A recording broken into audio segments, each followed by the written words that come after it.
Hello दोस्तों, नमस्कार। स्वागत है आपका फिर से नए वीडियो में। दोस्तों आज की वीडियो में हम देखने वाले हैं ओस के मौत की कहानी। तो चलिए देख लेते हैं ये ओस के मौत की कहानी क्या है।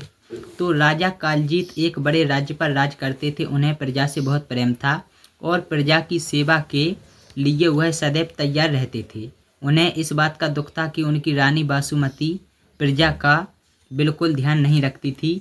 रानी को आभूषण और बहुमूल्य रत्नों का शौक था।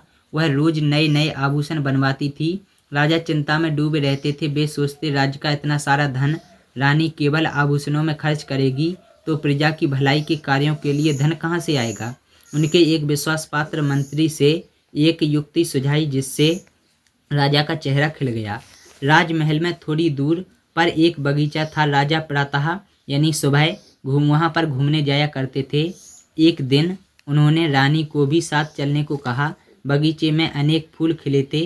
उनकी सुगंध से सारा कि वातावरण महक रहा था। चमकीले हरे पत्तों पर उसकी बूंदें पड़ी थीं और सूर्य की सुनहरी किरणों में वह असंख्य मोतियों की तरह झिलमिला रही थीं। रानी उन्हें देख मंत्रमुग्ध हो गई। इसके बाद महाराज रानी से कहते हैं, क्या उसकी बूंदें मोतियों में नहीं बदल सकती? रानी ने पूछा कि यह राजा को मालूम था कि रत्नों की प्रेम रानी उनसे ऐसे ही प्रश्न पूछेगी। वे मुस्कुराकर बोले, हाँ हाँ, क्यों नहीं। प्रत्येक रात्रि को देवता उसके मोतियों की वर्षा करते हैं और हजारों उसकी बूंदों में से एक बूंद उसका मोती होता है। अब तो रानी बासुमती उसके मोती की जिद करने लगी। इस पर राजा ने कहा कि जो व्यक्ति इन्हें पाना चाहता है उसे स्वयं ही उसके मोती की खोज करनी होती है। तब तक दिन चढ़ आया और सूर्य की किरणों से उसकी बूंदें भाप बन गईं। रानी उदास मन से वापस महल लौट आई और पूरे दिन उसकी आंखों के